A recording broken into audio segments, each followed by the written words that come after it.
خدا کجاست؟ کجا باید خدا یافت؟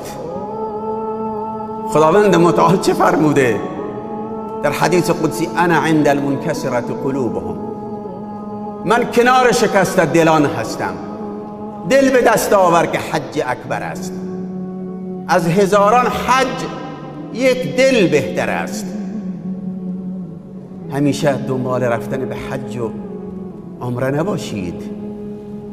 حج عمره در کنار شماست. ای قوم به حج رفته کجایید؟ کجایید؟ معشوق همین جاست. بیایید بیایید.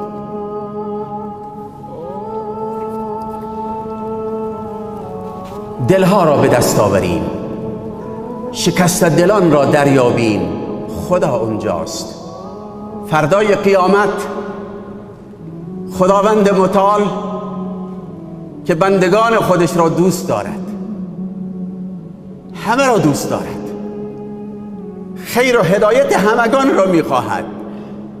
پیامبرش هم همچنین.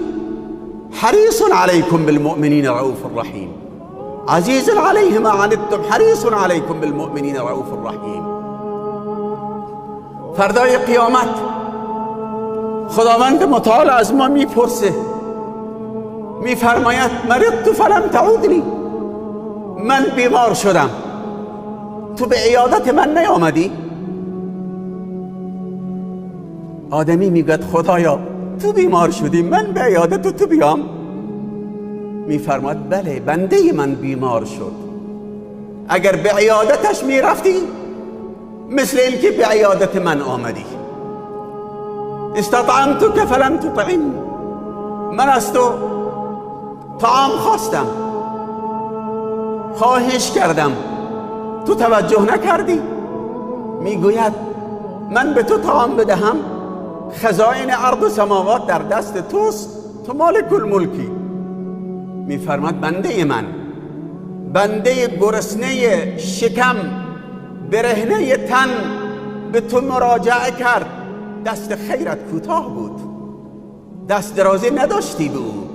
اگر دست دراز میکردی مثل این که در حق من دست دراز کردی.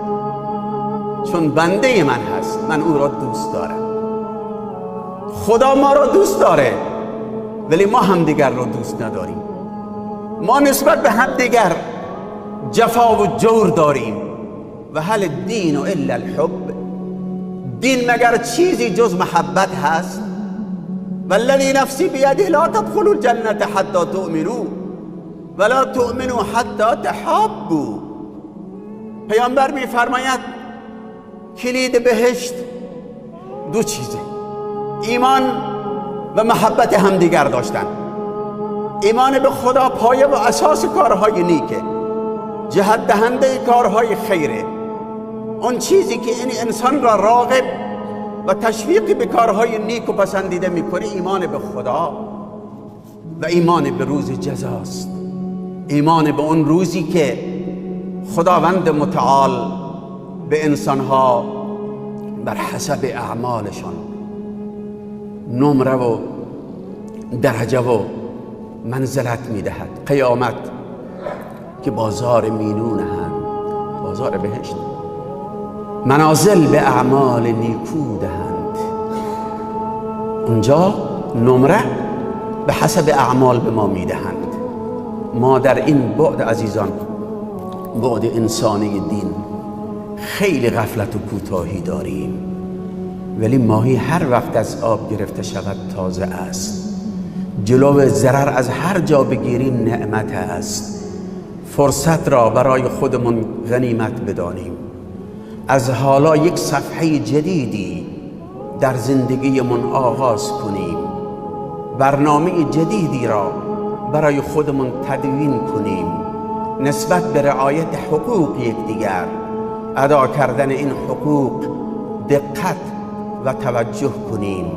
از همکنون ما می توانیم با تجدید عهد و پیمانمون با خداوند متعال انسانی موفق، انسانی سرفراز، انسانی آبرومند باشیم.